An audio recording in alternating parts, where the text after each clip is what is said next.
الذين اهتدوا بسنته واهتدوا بهديه ومن تبعهم بإحسان إلى يوم الدين. أما بعد، قال سبحانه وتعالى في القرآن المجيد والفرقان الحميد: محمد رسول الله والذين معه أشداء على الكفار رحماء بينهم. صدق الله العظيم. وقال رسول الله صلى الله عليه وسلم: لا يؤمن أحدكم حتى أكون أحب إليه من والده وولده والناس أجمعين، أو كما قال عليه الصلاة والسلام.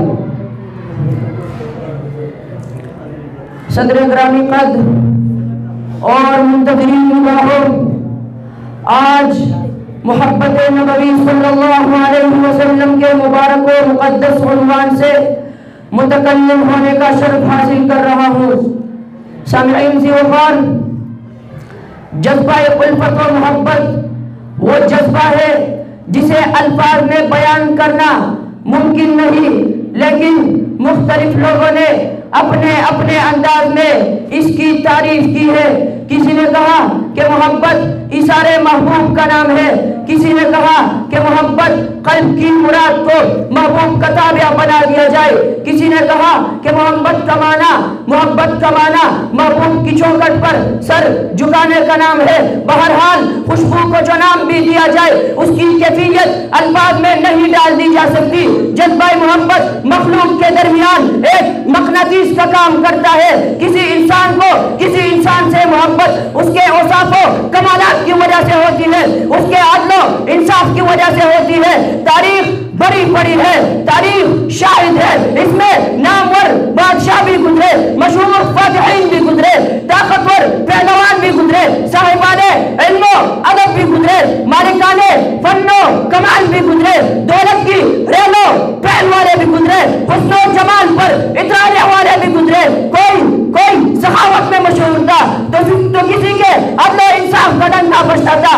اور اگر آپ کو پتا ہو تو اس نوع آدم میں ایک ایسی شخصیت بھی ہے جس میں رب ذوالجلال نے تمام کائنات کے محاسب و جوائز جمع کر دیے ہو.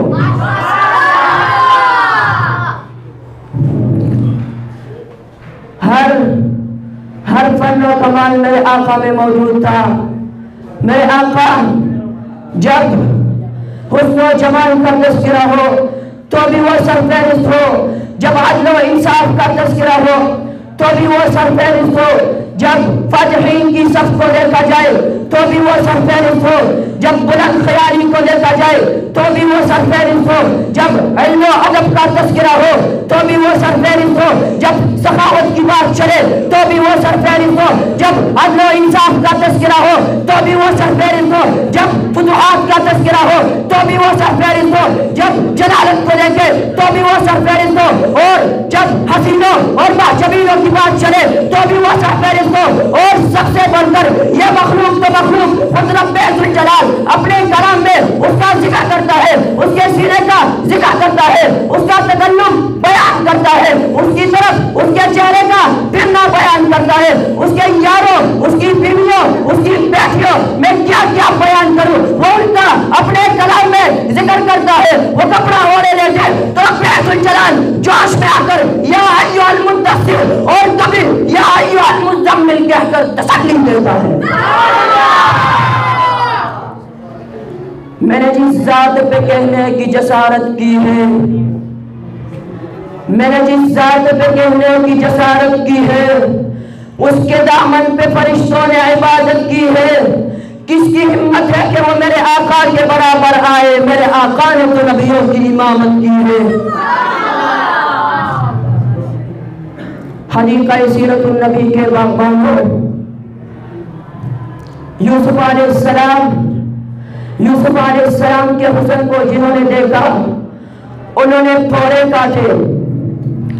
حضرت یوسف کو جس نے دیکھا اس نے پھوڑے کاٹے، اور میرے آقا نامدار صلی اللہ علیہ وسلم کو جس نے دیکھا وہ پورے کٹ گئے. سبحان اللہ. میرے آقا کو جس نے دیکھا وہ پورے کٹ گئے.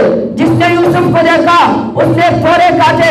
یہ محبت کی عظیم جماعت جو خود کاٹ گئے وہ صحابہ تھے جنہوں نے ہر حال میں نبی علیہ السلام کے اسوہ حسنہ کے پیرو عملی کی ہے. حضرت ابو بکر کو دیکھو, ان کو اتنا مارا گیا کہ وہ لہو لہان ہو جاتے ہیں. جب اٹھتے ہیں, جب ہوش میں آتے ہیں تو سب سے پہلے اپنی نبی کی دریافت فرما لیتے ہیں کہ میرے نبی کا حال کیا ہے. اسی طرح حضرت بلال کو مشرکین نے پکڑ کر اتنی ظلم کروائے کہ اس کے گلے میں رسی ڈالی گئی. تپتی ہوئی دھوپ میں گرم ریت پر لٹا کر اس کے سینے پر باری باری پتھر رکھ کر اپنے بچوں کے حوالے کر دیا جاتا ہے.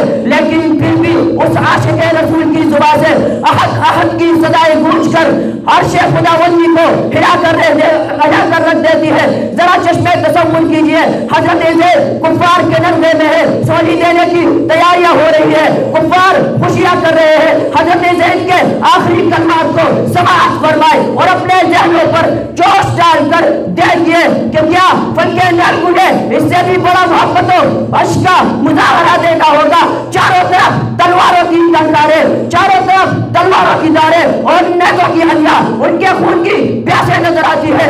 اس وقت ان سے پوچھا جاتا ہے, زید کیا آپ کو یہ پسند ہے کہ آپ کی جگہ محمد کو لے آئے جائے؟ تو اس وقت ان کی زبان پر جو کلمات جاری ہوتے ہیں وہ نصاب عشق کا درس اولی تھا. وہ جواب دیتے ہیں کہ رب ذوالجلال کی قسم جس نے میرے محبوب کو بنایا ہے, میں اس کا قسم کھاتا ہوں میں یہ بھی نہیں پسند کرتا کہ محمد کے پاؤں میں کانٹا ہی چھو جائے.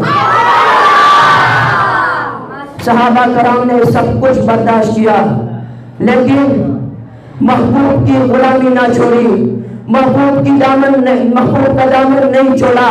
اسی لیے شاعر تڑپ کر کہتا ہے, اے دل اگر تجھ کو ہے محبت رسول کی, اے دل اگر ہے تجھ کو محبت رسول کی, شیوا بنا اپنا اطاعت رسول کی. وہ سر کٹے نہ جس میں ہو سودا رسول کا, وہ دل مٹے نہ جس میں ہو عزت رسول کی. وما علینا الا البلاغ.